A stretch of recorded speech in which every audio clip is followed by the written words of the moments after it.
Which is his usual joke I with mean, you, I mean. he always just comes up to me and just asks how I'm doing, sarcastically and jokingly. But nah, he's a funny guy to have in the locker room. Good spirit. Are you planning to come in Greece for vacation maybe? I've heard good things about it. Haven't gotten around to it though yet. So.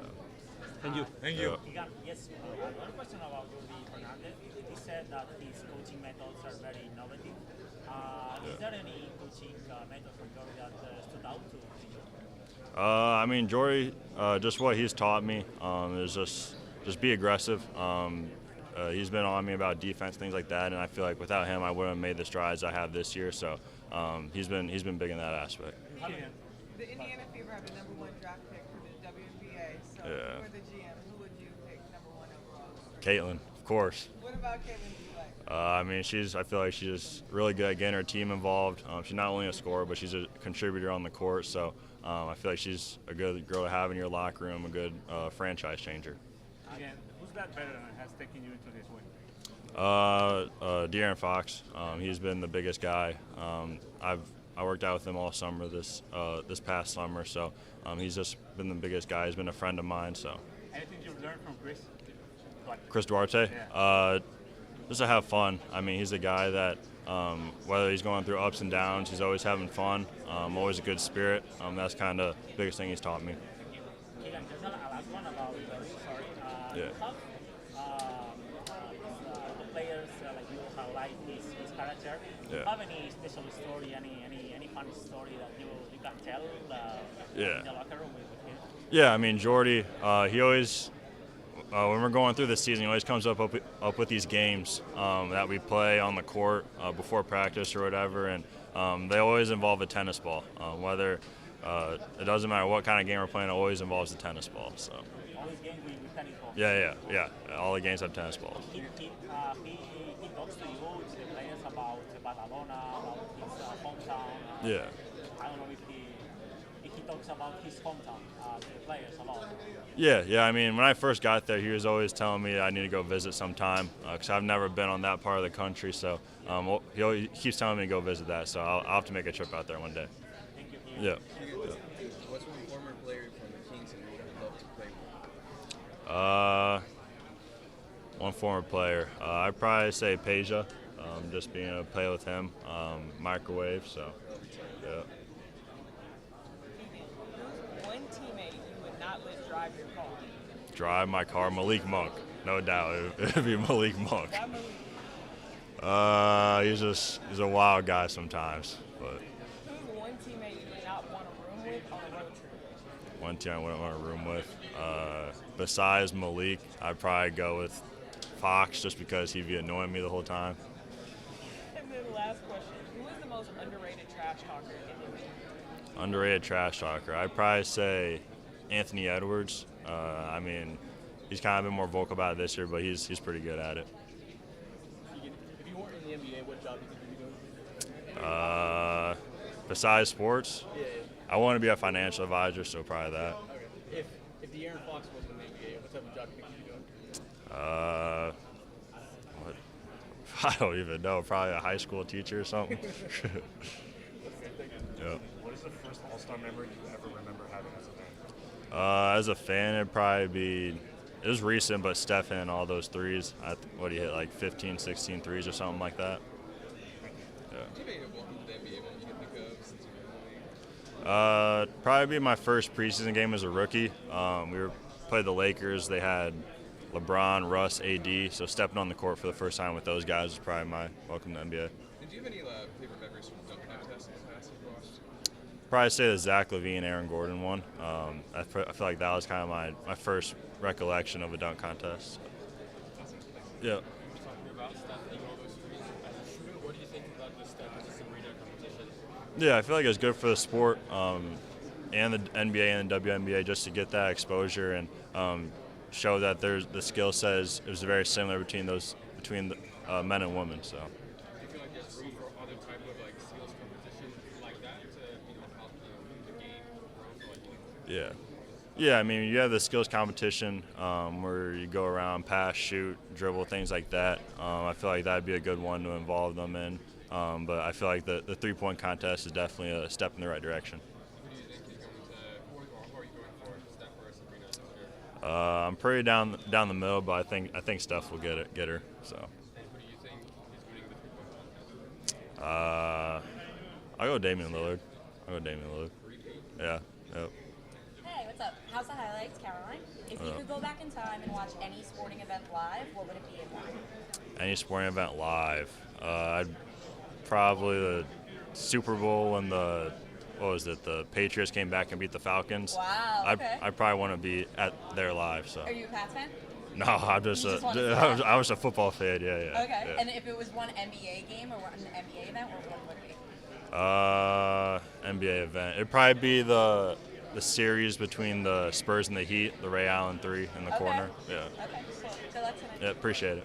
What do you remember about the run you had with Iowa in this building? What are some memorable moments from that? You guys won the Yeah. Yeah, we won four games in 4 days. So I feel like it was a big moment for the university and just kind of putting Iowa basketball in the right direction. But it was fun just because it's kind of set up like an AAU tournament, winning those games in that many days.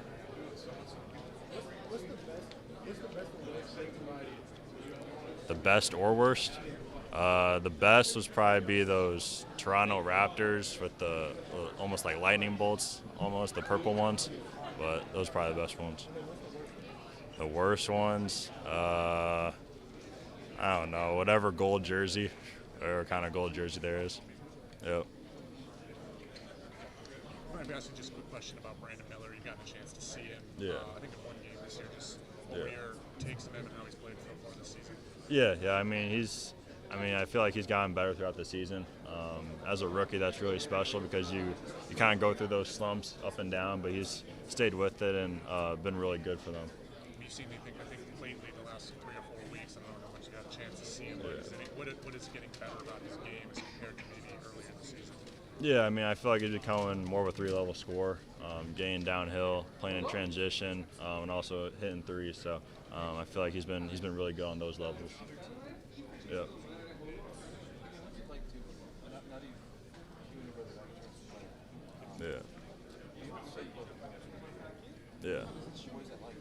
Yeah, it's pretty cool, surreal for sure, but it's special being able to have a twin in the NBA, and we've been on little separate paths to get here, so it's cool to see him in a Portland uniform.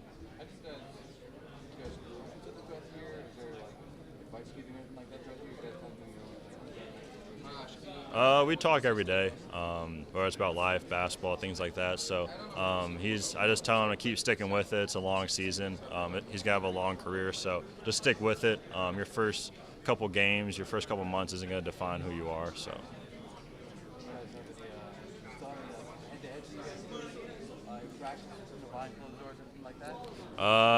He's been busy, so we haven't recently. But in college, we were playing one-on-one against each other a lot for sure. Me. Go with me.